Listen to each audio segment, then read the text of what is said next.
اب دوسری نمبر پر میں سیدھے اپنی قوم کے نوجوان بچوں اور بچیوں سے کہنا چاہتا ہوں، خدا کرے کسی بھی طرح یہ باتیں کروڑوں نوجوانوں تک پہنچ جائیں. اللہ ہی پہنچا سکتا ہے، ہم تو نہیں کچھ کر سکتے.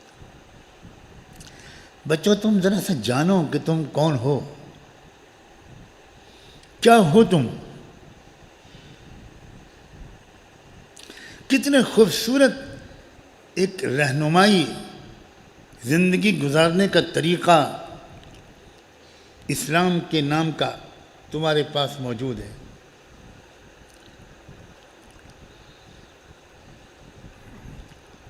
مسلمان نوجوانوں کو یہ سمجھانا کہ تم ڈرگس نہ لو، تم نشے کے عادی مت بنو، تم شراب مت پیو، تم لڑکیوں کے پیچھے مت بھاگو، تم نان مسلم لڑکیوں کے پھندے میں مت پھنسو. یہ بالکل مجھے ایسا لگتا ہے کہ کسی امپیرر کے بیٹے کسی شہزادے سے بات کرنے کا مجھ کو موقع ملے، 5 منٹ کا 3 منٹ کا موقع، اور میں اس شہزادے سے یہ کہوں کہ محل کے اسٹاف کوارٹر میں ٹوائلٹ صاف کرنے والی جو عورتیں آتی ہیں، شہزادہ صاحب ان سے آپ عشق مت کیجیے گا. مسلمان نوجوان، تم اپنے آپ کو تم کس گٹر میں پھینک رہے ہو.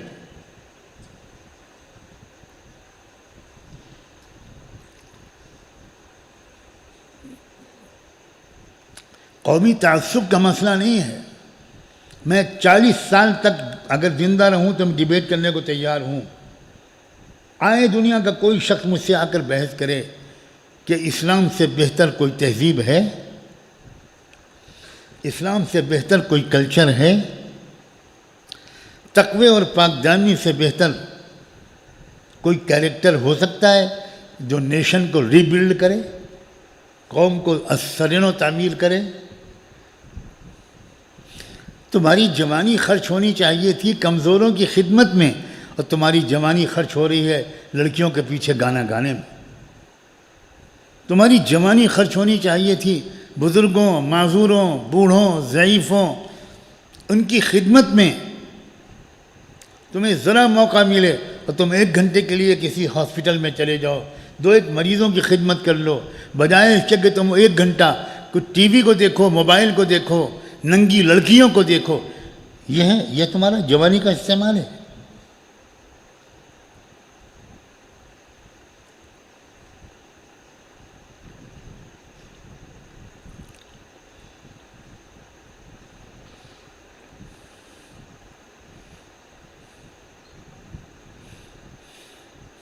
قومیں قیامت کے دن میرا اور تمہارا گریبان پکڑیں گی. لکھ لو اس جملے کو اور اللہ کے سامنے لے جا کے کھڑی کر دیں گے کہ اللہ، سنا ہے آپ انصاف کرتے ہیں، آپ ہم کو جہنم میں کیوں بھیج رہے ہیں؟ ان سے پوچھیے. یہ سب ہمارے پڑوسی تھے، یہ ہمارے کولیگ تھے، کالج میں ہمارے ساتھ تھے، آفس میں ہمارے ساتھ تھے، بازار میں ہمارے ساتھ تھے. انہوں نے کبھی ہم سے اسلام کے بارے میں بات کی؟ پوچھیں. ہمیں آپ کیوں الزام دے رہے ہیں کہ ہم کافر ہیں؟ کسی نے ہم سے کہا ہوتا، پھر ہم نے ریجیکٹ کیا ہوتا، ریفیوز کیا ہوتا، تب ہم مانتے کہ ہم کافر ہیں. بس nobody has called us. کسی نے ہم سے بات نہیں کی. کیا ہوگا اس وقت ہمارا؟ لیڈس یونیورسٹی برطانیہ کی بہت اہم یونیورسٹیز میں ہے. ایک انجینئرنگ فیکلٹی اس کی سب سے زیادہ اعلیٰ معیار کی مانی جاتی. مجھے بعض دوستوں نے ارینج کیا اور وہاں میرا ایک لیکچر رکھا گیا. بڑی ذمہ داری محسوس ہوئی کہ بہت بڑی گیدرنگ تھی جس میں نان مسلم، انگریز، برٹشرز، اسٹوڈنٹس، لڑکے لڑکیاں، پروفیسرز، پروفیشنلز بڑی تعداد میں تھے. مسلمان بھی تھے اور غیر مسلم بڑی تعداد میں. اب جو میں نے اس مجمع پر نظر ڈالی تو میرے دل میں اللہ تعالیٰ نے مضمون ڈالا کہ میں خاندان آل عمران، حضرت مریم، ان کا خاندان، حضرت زکریا ان کا خاندان، حضرت یحییٰ ان کا خاندان، حضرت عیسیٰ ابن مریم ان کی فیملی. اس کے بارے میں قرآن میں جو کچھ کہا گیا، سورہ مریم میں کہا گیا، سورہ آل عمران میں کہا گیا، سورہ مائدہ میں کہا گیا، آپ سن ہی رہے تھے کل. تو اس میں سے 4-6 آیتیں سلیکٹ کر کے یہاں سے اور وہاں سے میں نے ان کی کچھ تشریح شروع کی اور یہ بتانے کی کوشش کی کہ شاید آپ لوگ یہ نہیں سمجھتے، نہیں معلوم آپ کو، اور یہ اس میں بھی ہمارا ہی قصور ہے. شاید آپ لوگ یہ سمجھتے ہیں، مائی کرسچن بردرس اینڈ سسٹرس، یہ سمجھتے ہیں کہ اسلام صرف یہ زور دیتا ہے کہ محمد پر ایمان لاؤ اور قرآن پر ایمان لاؤ. اور یہ اتنی بھیانک غلطی ہے. اگر ہم انجیل پر ایمان نہیں رکھتے تو ہم مسلمان نہیں ہیں. چاہے ہم مستقل تہجد پڑھیں، ہر سال حج کریں، اگر ہم تورات پر ایمان نہیں رکھتے، اگر ہم حضرت موسیٰ، حضرت عیسیٰ، حضرت یحییٰ، اگر حضرت عمران، حضرت زکریا، یہ جو ایک پوری فیملی ہے، حضرت زکریا حضرت مریم کے انکل تھے، وہی ان کے گارجین تھے. اگر ہم ان کو نبی نہ مانیں تو ہم مسلمان نہیں ہو سکتے. مسلمان وہ نہیں ہوتا جو صرف قرآن پر ایمان لائے، جو صرف رسول اللہ محمد پر ایمان لائے. اب یہ باتیں میں بیان کر رہا تھا اللہ کی توفیق سے، اور سناٹا چھایا ہوا تھا، پن ڈراپ سائلنس. اور میں دیکھتا تھا کہ کتنی ہی لڑکے اور لڑکیاں اور بوڑھے لوگ، سینئر سٹیزنز، وہ بار بار اپنی آنکھوں سے آنسو پوچھتے.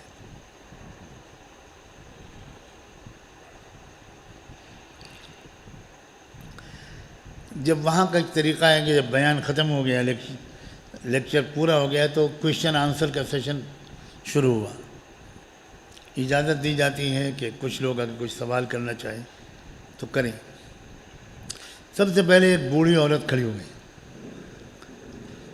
70-75 سال سے کم کی نہیں ہوگی. وہ اسٹک اس کے ہاتھ میں تھی اور چھڑی کے سہارے وہ کھڑی ہوئی، اور اس نے کہا کہ میں آڈینس سے بھی کچھ کہنا چاہتی ہوں اور آپ سے بھی کچھ کہنا چاہتی ہوں. میں نے کہا آپ اسٹیج پر آ جائیں.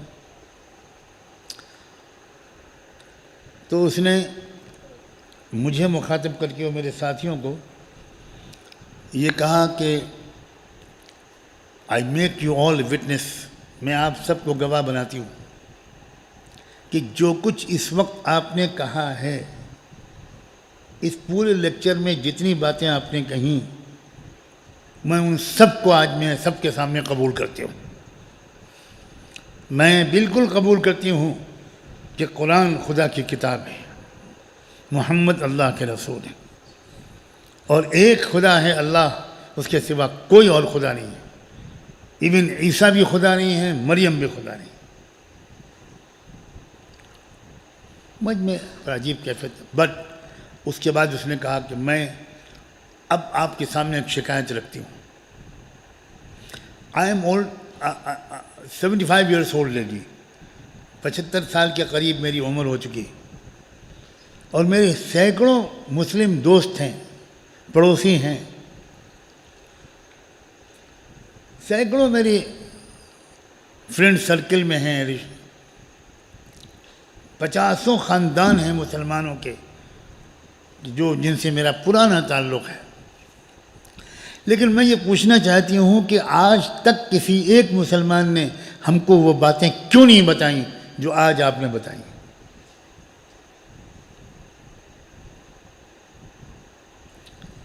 اگر میں یہاں آئے بغیر مر جاتی تو آپ بتائیے کیا جسٹیفیکیشن ہوتا خدا کے لیے اس معاملے میں کہ خدا مجھے کافر بنا کر جہنم میں بھیج دیتا؟ کیا انصافی ہے؟ کیوں نہیں رکھا آپ لوگوں نے؟ قومیں ہم سے کیا شکایت کر رہی ہیں اور کریں گی آخرت میں؟ کوئی بچانے والا نہیں ہوگا۔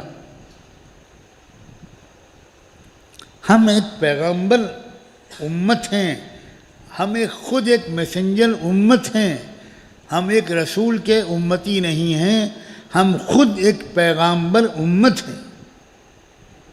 ہمارے ہی بھروسے پر ہم پر ایک ذمہ داری خدا نے ڈالی کہ اب تم کو پیغام پہنچانا ہے، اب میں کوئی اور نبی نہیں بھیجوں گا۔ تو ہمارے بھروسے پر اللہ نے نبوت کے باب کو بند کر دیا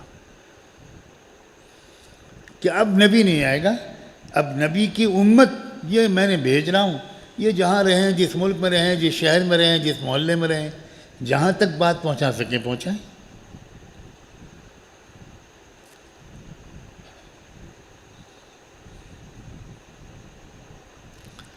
اب یہ امت دوسری قوموں تک کیا پہنچاتی، اس امت کے ماں باپ نے اپنے بچوں تک نہیں پہنچایا۔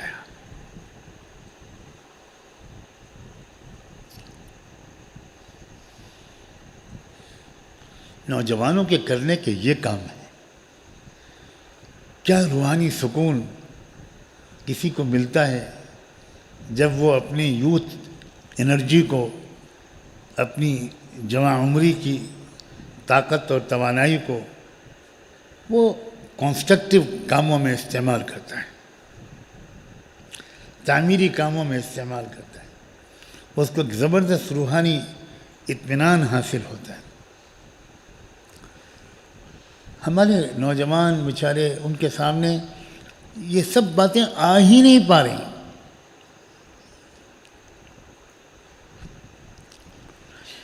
میں تو ایک بات سوچا کرتا ہوں، پتہ نہیں کہہ پاؤں گا کہ نہیں،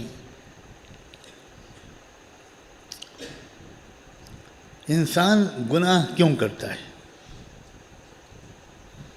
بہت سی حرکتیں، گندے کام، فلموں کا دیکھنا، واہیات نامناسب کام، صرف اس لیے کرتا ہے کہ وہ تھوڑی دیر کی خوشی حاصل کرنا چاہتا ہے۔ کیوں بھئی، یہ بات صحیح ہے کہ نہیں؟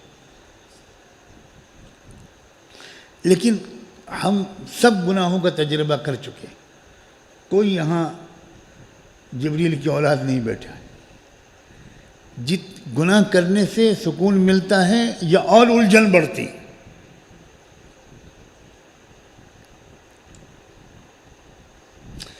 گئے تھے خوشی لینے کے لیے گناہ کرنے، الٹا مزید ٹینشن، الجھن، اسٹریس لے کر گھر واپس آئے۔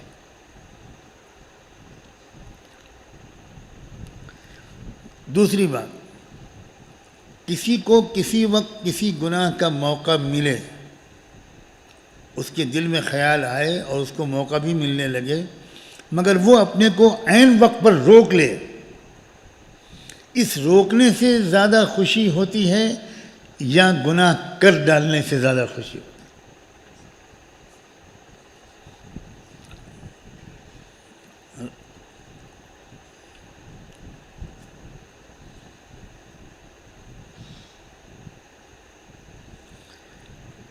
بالکل صاف بات ہے، خوشی کا تعلق انسان کی روح سے ہے، جسم سے نہیں ہے۔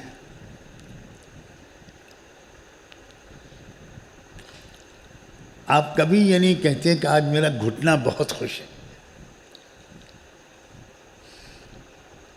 آج میرا پیٹ بہت خوش ہے، اس لیے کہ بڑی شاندار افطاری کھائی ہے۔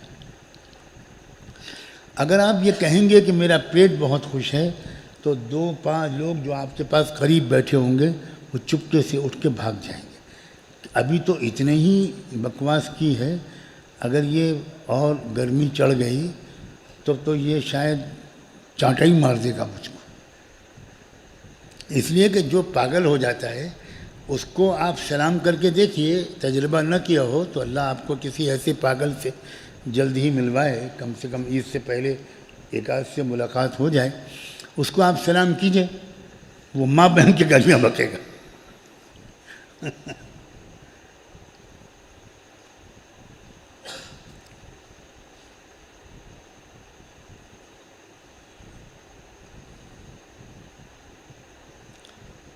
ہم سمجھ ہی نہیں پا رہے ہیں کہ خوشی کا تعلق دل اور روح سے۔ اسی لیے جن چیزوں سے دل اور روح کو تسکین پہنچے اسی سے انسان کو خوشی ملتی ہے۔ پیٹ بھر جائے اور دل کو تسکین نہ ہو تو خوشی نہیں ہوگی، اور پیٹ پر پتھر بنے ہوں بھوک کے مارے اور دل خوش ہو تو انسان خوش ہوتا ہے۔ کبھی نہ کبھی تجربہ ہوا ہوگا، آپ ٹرین میں سفر کر رہے ہیں، بس میں سفر کر رہے ہیں، سخت گرمی کا موسم ہے، اور آپ چونکہ سب چیزوں کا خیال کر کے سفر میں نکلتے ہیں تو آپ ایک تھرماس میں ٹھنڈا پانی بھی لے کر چلیں۔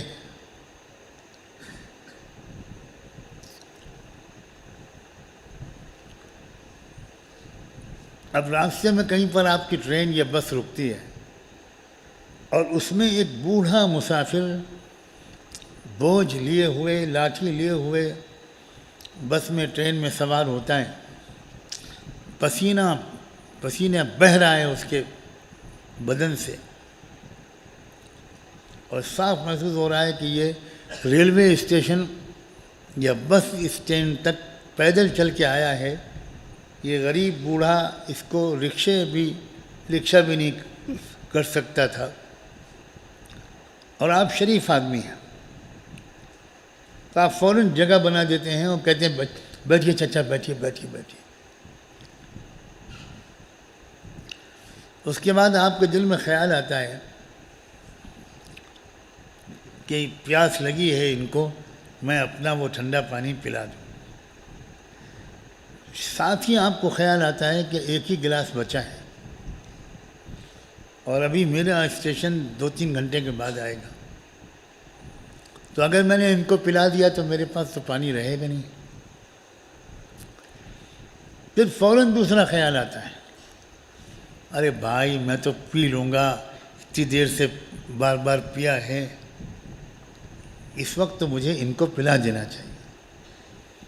اور آپ اندر کے اس میسج کو ریسیو کر کے پانی نکالتے ہیں اور وہ پانی کا گلاس اس بزرگ بوڑھے مسافر کو پیش کرتے ہیں، اور آپ اس کے کہتے ہیں کہ چچا ذرا پانی پی لیجیے، آپ لگتا ہے بہت پیاسے ہیں۔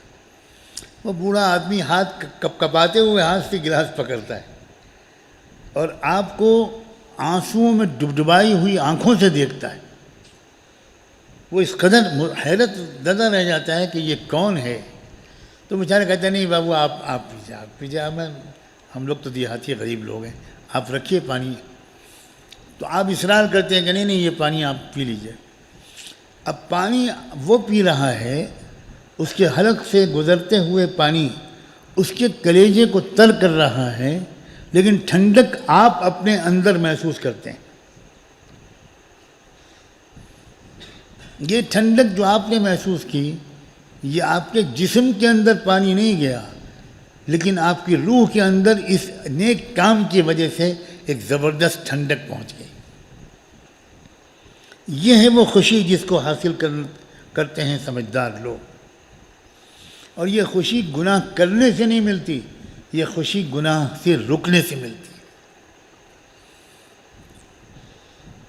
گناہ چھوڑنے سے ملتی ہے، پوری زندگی کا قبلہ بدلنے سے ملتی ہے۔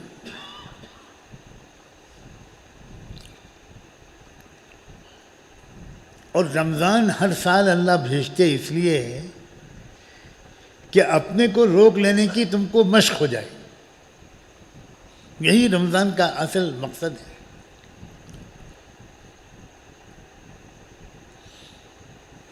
آدمی کہتا ہے، جھوٹا بہانہ کرتا ہے کہ صاحب میں بہت چاہتا ہوں مگر گناہ چھوٹتے نہیں۔ اکثر لوگ یہ بات کہتے ہیں۔ یہ صبح سے شام تک رمضان میں کھانا پینا کیسے چھوڑ دیتے ہیں؟ ہم اور آپ غسل خانے میں ہیں، کوئی نہیں ہے وہاں، کس کے پیاس لگ رہی ہے، بہت آسانی سے آپ وہاں چپکے سے کچھ پانی پی سکتے ہیں۔ وہ خانقاہ کے منتظم مولانا توصیف صاحب نہیں دیکھ پائیں گے، مگر آپ اس بند غسل خانے میں بھی اپنا منہ یوں بند کر دو، کلی بھی کرتے ہیں تو احتیاط سے، اور پانی سر پہ ڈالتے ہیں تو منہ بالکل ٹیپ لگا کے کہیں اندر چلا نہ جائے۔ یہ کیا بات، یہ کیسے آپ روک رہے ہیں اپنے آپ کو؟ جب آپ اس طرح اپنے آپ کو پانی جیسی چیز سے روک لینے پر قادر ہیں تو یہ جھوٹ ہے کہ گناہ کو ہم چھوڑ نہیں پاتے، چاہتے تو بہت ہے، یہ بالکل جھوٹ ہے۔ بالکل انسان کے اندر روکنے کی طاقت ہے، اور اسی کو یاد دلانے کے لیے ہر سال رمضان اور آتا ہے کہ یہ غلط بات، یہ جو تم کہتے ہو کہ ہم کچھ چاہتے تو ہیں مگر کر نہیں پاتے، یہ جھوٹ ہے۔ تم نے چاہا تو تم نے کر لیا۔ گرمی کے دنوں کا روزہ رکشہ چلانے والا انسان، بازار میں دھوپ میں گلیوں میں گھوم گھوم کر سبزیاں ترکاریاں بیچنے والا وہ غریب مسلمان، ٹھیلا کھینچنے والا وہ مزدور، وہ بھی اپنے کو پانی سے روکے رکھتا ہے۔ تو روکنے کی جو ایبیلٹی ہے، روکنے کی جو صلاحیت ہے، اسی کا نام تقویٰ ہے۔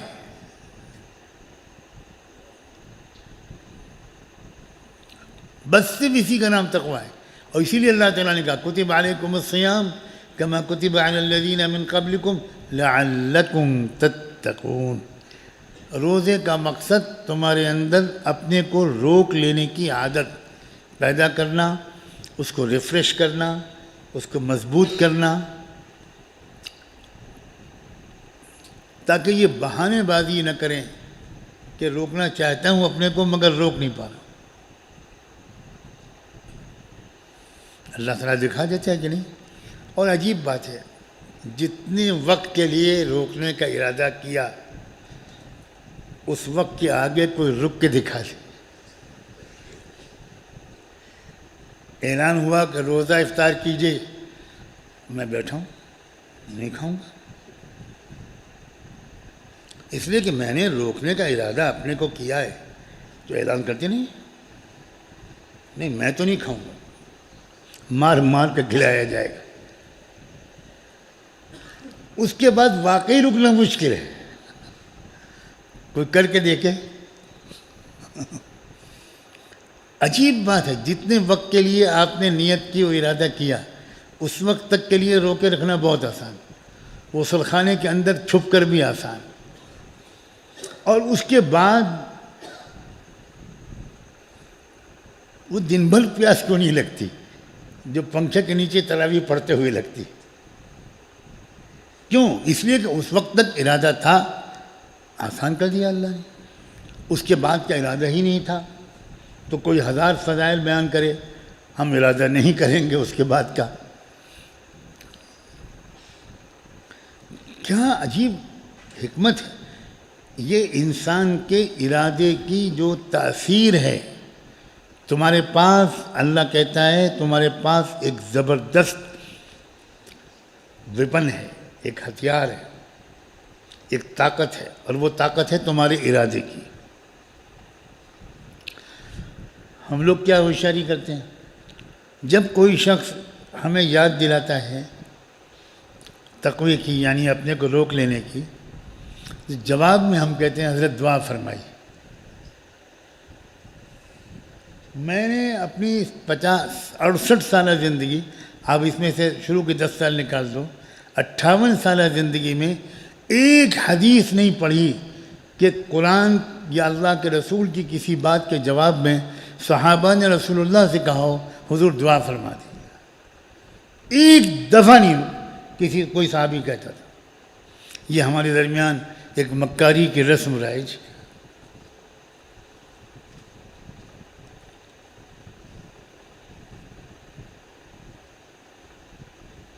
ارادہ کر لیجئے، ختم، آپ کو کسی کی دعا کی ضرورت نہیں۔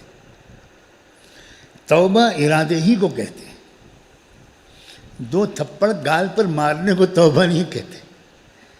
وہ ایک لکھنوی توبہ ہوتی ہے، اللہ توبہ اللہ توبہ.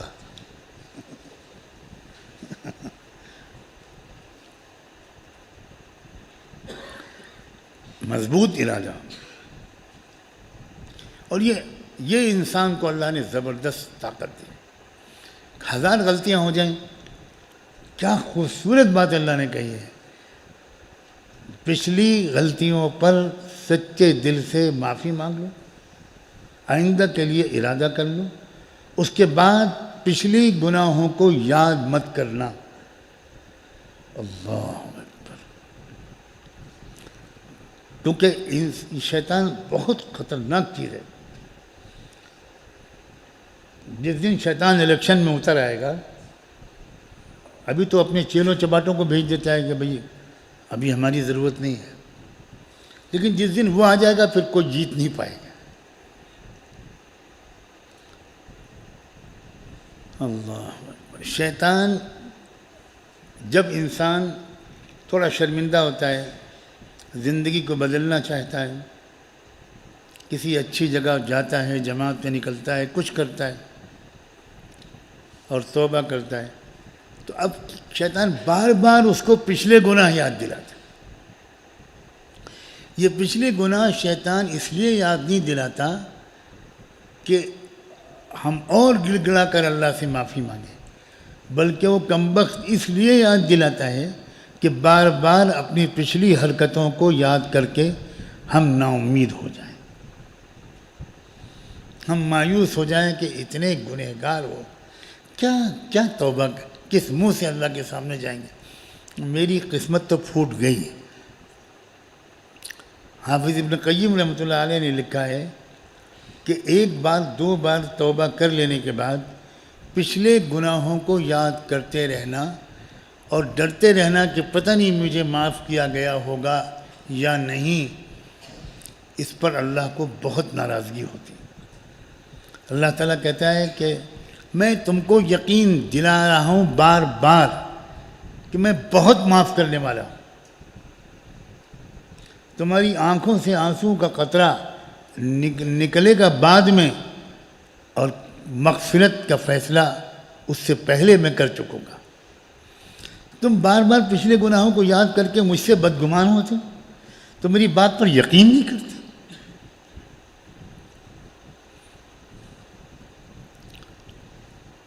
رمضان جیسا موقع یہ ماضی کو بھول کر ایک نیا سفر شروع کرنے کا وقت ہے. ہمارے ایک عربی عالم نے ایک کتاب لکھی ہے، دع القلق وابدأ الحیات من جدید. یہ ذہنی پریشانی چھوڑ دو اور زندگی نئے سرے سے شروع کر. پاسٹ کو مت سوچو، اب فیوچر کو دیکھو، مستقبل کو دیکھو کہ غلطیاں ہو گئیں، اللہ معاف کر دیجئے، کرم ہے آپ کا کہ آپ نے تھوڑا شعور دے دیا، اب بقیہ زندگی مجھے بچائے رکھی، اس میں میری مدد کر دیجئے.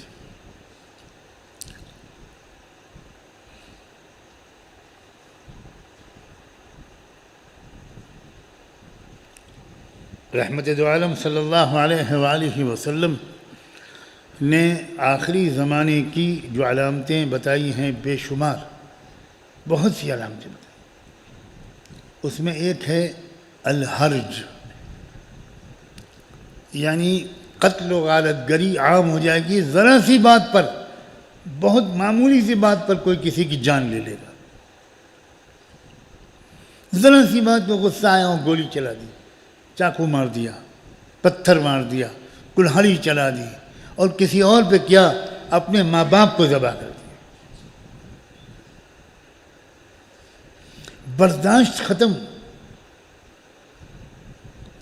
یہ شیطان کے زبردست دل و دماغ پر مسلط ہو جانے کا ایک ثبوت ہے، یہ ایک علامت ہے.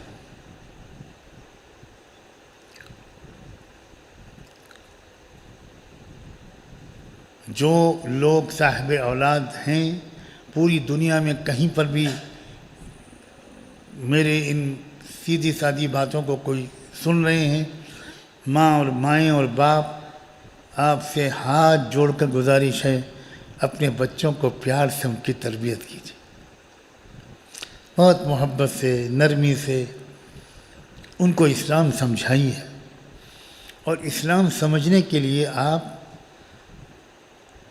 اچھی کتابوں کا مطالعہ کیجیے، وہ کتابیں جو اسلام کو سمجھاتی ہیں ان کتابوں کو پڑھیے، اس سے آپ کو اسلام کی خوبیاں سمجھ میں آئیں گی، تو بچوں کو سمجھانا یا کسی اور کو سمجھانا آسان ہوگا۔ کتابیں ضرور ضرور ضرور ان کا مطالعہ کیجیے۔ اگر لوگ دلچسپی ظاہر کریں گے تو میں یہ کہہ سکتا ہوں اپنی سوشل میڈیا کی ٹیم کو کہ مجھ سے پوچھ کر کتابوں کی ایک لسٹ وہ وائرل کر دیں، تاکہ لوگوں کو کتابوں کے انتخاب میں آسانی ہو،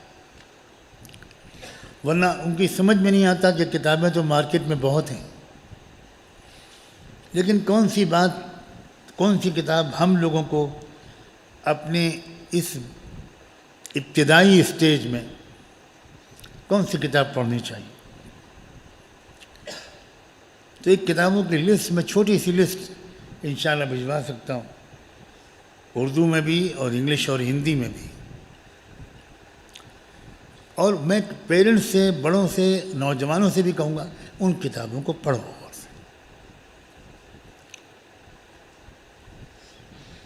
خاص طور پر والدین اگر ان کتابوں کو پڑھ کر بچوں کو ذرا اسلام سمجھائیں، ہفتے میں تھوڑا سا وقت اپنے بچوں کو دیجیے۔ ہر والدین سے میں کہتا ہوں کم سے کم ہفتے میں ایک بار 1.5-2 گھنٹے کے لیے بچوں کو وقت دیجیے۔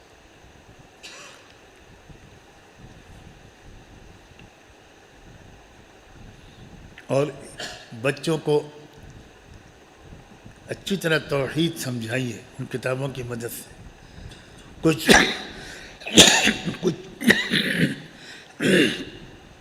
کچھ کوشچن سیٹ کر کے ان کو دیجیے، کچھ سوالات، اور وہ نیکسٹ ویک، اگلے ہفتے ان سوالوں کا جواب لکھ کر آپ کو دکھائیں۔ گھر میں یہ رشتہ بننا چاہیے والدین اور بچوں کا، اور نوجوان لڑکوں اور لڑکیوں سے جو سن رہے ہیں پوری دنیا میں کہیں بھی، ان سے میری گزارش ہے کہ خدا کے لیے، اللہ کے لیے اس ماحول کی گندگی سے اویئر رہو۔ شرم آتی ہے یہ کہتے ہوئے، مگر خوشی بھی ہوتی ہے بعض پہلوؤں سے، کہ یورپ اور امریکہ میں رہنے والے، ان ملکوں میں رہنے والے ہمارے مسلم نوجوان لڑکے اور لڑکیاں کہیں زیادہ اویئر نظر آتی ہیں، باخبر اور باشعور نظر آتی ہیں، اور ہمارے ملکوں میں پڑھنے والے لاکھوں کروڑوں نوجوان اکثر و بیشتر بالکل بے حس۔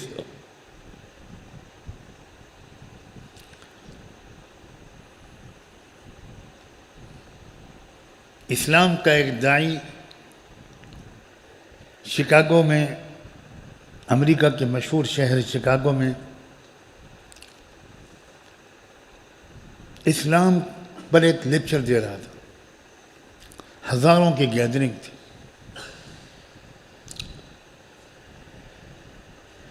ایک لڑکی نے جب سوال جواب کا سلسلہ شروع ہوا تو ایک لڑکی نے کھڑے ہو کر کہا سوال کہ بہت سی باتیں اچھی لگتی ہیں اسلام کی، مگر مجھے یہ پردہ سسٹم سے بہت سخت آبجیکشن ہے، اس کی بہت سخت اعتراض ہے۔ You people confine the 50% population behind the walls, behind the wheel. ہماری 50% آبادی کو آپ نے نقاب کے پیچھے چھپا دیا، دیواروں کے پیچھے چھپا دیا۔ تو وہ جو لیکچرر تھے داعی، وہ اس جواب دینے کی تیاری کر رہے تھے، جیسے سوال ختم ہو تو میں جواب دوں، اتنے میں ایک لڑکی کھڑی ہو گئی، ملیشین، وہ لڑکی جو مجمع میں بیٹھی تھی، اس لڑکی نے کھڑے ہو کر کہا کہ یہ سوال ہم لڑکیوں سے متعلق ہے، اس لیے پلیز مجھے جواب دیں کہ میں اس سوال کا جواب دوں، مجھے اجازت دیں۔ ان کا اوکے، موسٹ ویلکم۔ وہ لڑکی آئی اسٹیج پر اور اس لڑکی نے کہا کہ میری بہن، میری فرینڈ نے جو سوال کیا، میں بھی اسی زندگی میں تھی، ڈرنکنگ کرتی تھی، کلب جاتی تھی، بہت آزاد معاشرے کی لڑکی تھی، اور میں ہیٹ کرتی تھی پردے کو اور پردے کی وجہ سے اسلام کو، لیکن پھر اپنی زندگی کے ایک دو بڑے کڑوے تجربات اس نے سنائے۔ میں اس وقت وہ تفصیلی بات نہیں سنا سکتا۔ پھر اس کے بعد میرا ہاسٹل بدل گیا، اور میں دوسرے ہاسٹل میں جب گئی اپنی یونیورسٹی کے، تو مجھے جو روم میٹ ملی، میرے کمرے میں رہنے والی دوسری لڑکی، وہ ایک بہت ہی پریکٹسنگ ایجپشن یا سیرین لڑکی تھی، بڑی پیاری لڑکی تھی، مصر کی یا شام کی، یہ میں بھول رہا ہوں، عرب لڑکی تھی، اور انتہائی پائس، انتہائی پاک دامن، انتہائی محتاط، تعلیم میں بریلینٹ، کریکٹر کی بہت پاک صاف۔ میں اس کے ساتھ رہتی تھی تو اس کی لائف اسٹائل سے میں بہت متاثر، اور میں دیکھتی تھی وہ مڈ نائٹ نماز پڑھتی ہے، وہ تہجد کو مڈ نائٹ پریئر کہہ رہی تھی، اور ہاسٹل سے جب جاتی ہے کالج تو جیسے ہی بس میں بیٹھتی ہے وہ قرآن نکالتی ہے اور پڑھنے لگتی ہے، ادھر ادھر دیکھتی ہی نہیں کچھ۔ پھر واپسی میں کالج سے پھر جب بس میں بیٹھتی ہے پھر پڑھنے لگتی ہے۔ تو میں اس کی ان باتوں سے اتنی متاثر ہوئی کہ دھیرے دھیرے میں نے اس سے اسلام پر باتیں کرنی شروع کی۔ وہ شیئر کرتی تھی اپنی معلومات بہت پیارے لہجے میں۔ اس طرح کئی مہینے تک میری اس کے کنورزیشن، گفتگو کا سلسلہ چلتا رہا۔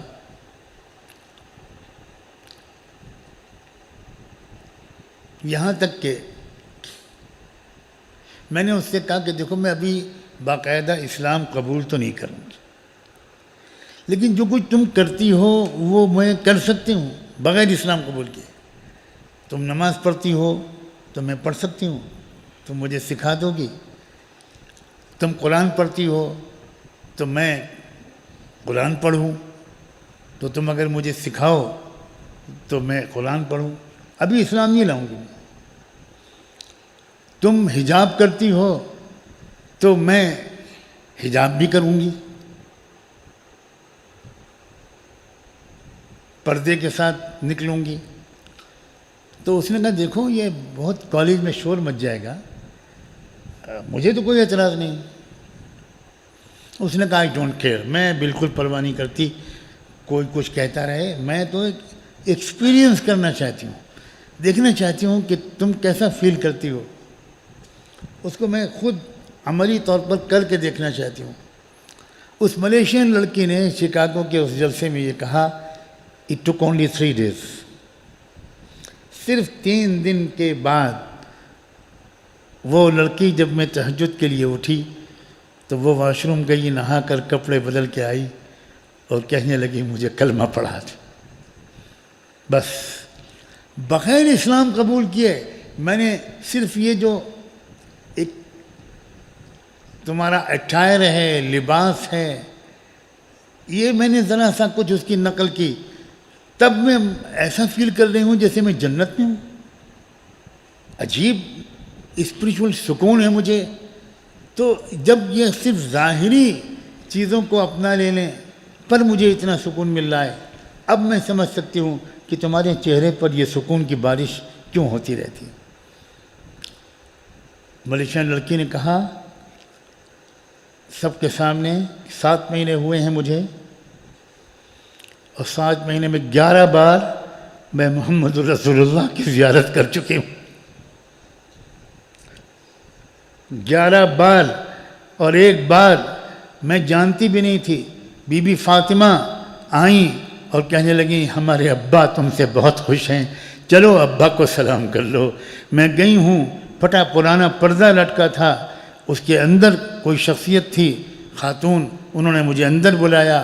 وہ کون تھی؟ بی بی فاطمہ تھیں، اور وہ لے کے گئیں اللہ کے رسول کی خدمت میں، کہا یہ آپ کی نمائندہ ہے امریکہ میں، اس پر توجہ کر دیجئے، اس کے لیے دعا کر دیجئے۔ I fail to express, find out some suitable words. میرے پاس الفاظ ہی نہیں ہیں کہ میں کیسے تم سب کو بتاؤں کہ مجھے کیا مل گیا جس دن سے محمد الرسول اللہ کی توجہ مجھ پر ہوئی ہے۔ وہ حال، شکاگو کا وہ حال، اللہ اکبر، نعرے تکبیر سے گونج اٹھا، اور اسی وقت 111 لڑکیوں نے اسلام قبول کیا ایک نشست میں۔ نوجوانوں، تم کیا کر سکتے ہو اور کہاں پڑے ہوئے ہو؟ کیا کر سکتے ہو؟ تم کیا انقلاب دنیا میں لا سکتے ہو؟ اپنی پوزیشن کو سمجھو، اپنے مقام کو سمجھو۔ تم لیڈر ہو، انسانیت کے رہنما ہو، تہذیبوں کے استاذوں کے استاذ ہو۔ قومیں بیچاری بینکرپٹ ہیں، مفلس ہیں، خالی ہاتھ ہیں، تم ان کی نقل کر رہے ہیں۔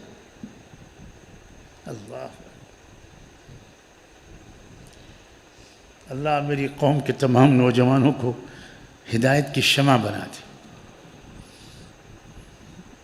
اچھے اخلاق ہوں، میٹھے بول ہوں، صاف ستھرا سینہ ہو، پاک کیریکٹر ہو، کبھی کبھی آنکھیں نم ہوں، اور رسول اللہ سے عشق و محبت اور عشق ہو حضور سے۔ سونے کے لیے لیٹو تو بس درود شریف پڑھتے ہوئے سو، اور کوئی وظیفہ اس سے بہتر نہیں ہو سکتا۔ آج میں نے یہ بات بتا رہا ہوں، صرف درود شریف پڑھتے ہوئے آنکھیں بند کر لو، اس کے بعد دیکھنا کہ رسول اللہ کی کیسی توجہ حاصل ہوتی ہے۔ اللہ ہم فقیروں پر اپنا کرم فرما دے۔ سبحان اللہ و بحمدہ، سبحانک اللہم و بحمدک، نشہد ان لا الہ الا انت، نستغفرک و نتوب الیک، نستغفرک و نتوب الیک، نستغفرک و نتوب الیک۔ اللہم صل علی سیدنا و مولانا و حبیبنا و شفیعنا قائد الغر المعجلین، امام الانبیاء و سید الاوفیاء، محمد المصطفى احمد المجتبى صلی اللہ علیہ وآلہ وسلم۔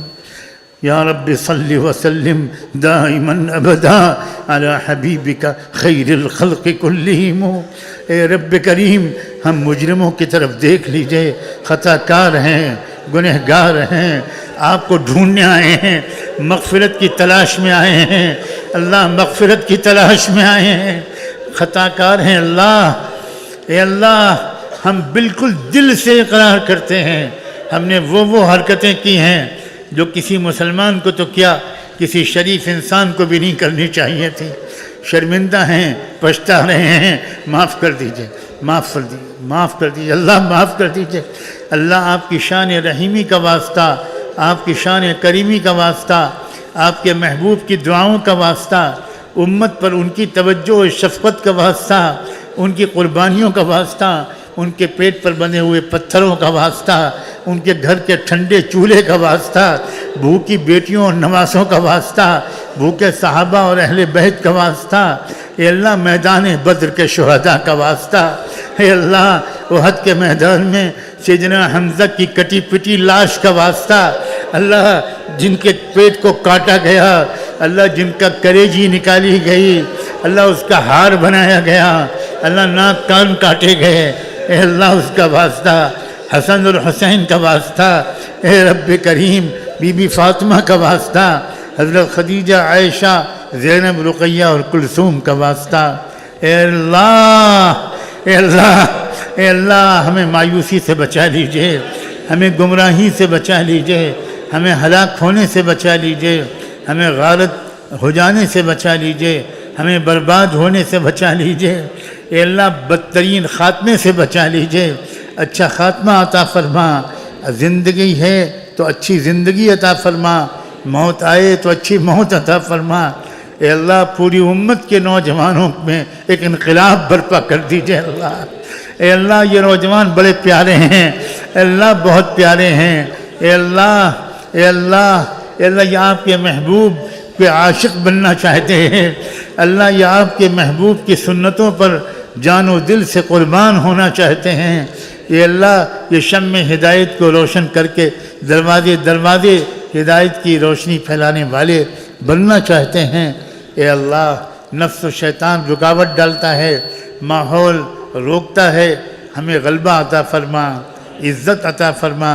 اے اللہ مضبوط فیصلے نصیب فرما، استقامت نصیب فرما، استقامت نصیب فرما، استقامت نصیب فرما، تقوی اور توکل نصیب فرما، اخلاص نصیب فرما، پاک دامنی نصیب فرما، گہری سمجھ نصیب فرما۔ والدین کو، بڑوں کو، چھوٹوں اور اپنی اولادوں کو اچھی سے اچھی تربیت دینے کا سلیقہ عطا فرما۔ اے اللہ ہم میں سے، ہمارے گھروں میں سے اللہ ہر ایک کے گھر کو اے اللہ ہدایت کا مرکز بنا، سکون کا مرکز بنا، آپس کی محبتیں بڑھا دے، خاندانوں میں محبتیں پیدا فرما، رشتہ داروں میں محبتیں پیدا فرما، دلوں میں الفت اور نرمی پیدا فرما۔ اے اللہ ہم بھیک مانگنے آئے ہیں، اللہ بھکاری ہیں بھکاری۔ اے اللہ جمعہ تو شروع ہو چکا، اے اللہ جمعے کے بھکاری کو تو کوئی خالی ہاتھ واپس نہیں کرتا، اللہ جمعے کا بھکاری تو کچھ نہ کچھ لے کے جاتا ہے۔ ہم بھی آپ کے در کے منگتا ہیں، ہم بھی آپ کے در کے بھکاری ہیں، دامن پھیلائے بیٹھے ہیں۔ آج مغفرت کا فیصلہ کر دیجئے، آج جنت دینے کا فیصلہ کر دیجئے، آج برائیوں سے محفوظ زندگی گزارنے کا فیصلہ کر دیجئے۔ رب اغفر وارحم وانت خیر الراحمین، وصلی اللہ تعالی علی خیر خلقہ سیدنا محمد وعلی آلہ وصحبہ اجمعین برحمتک یا ارحم الراحمین۔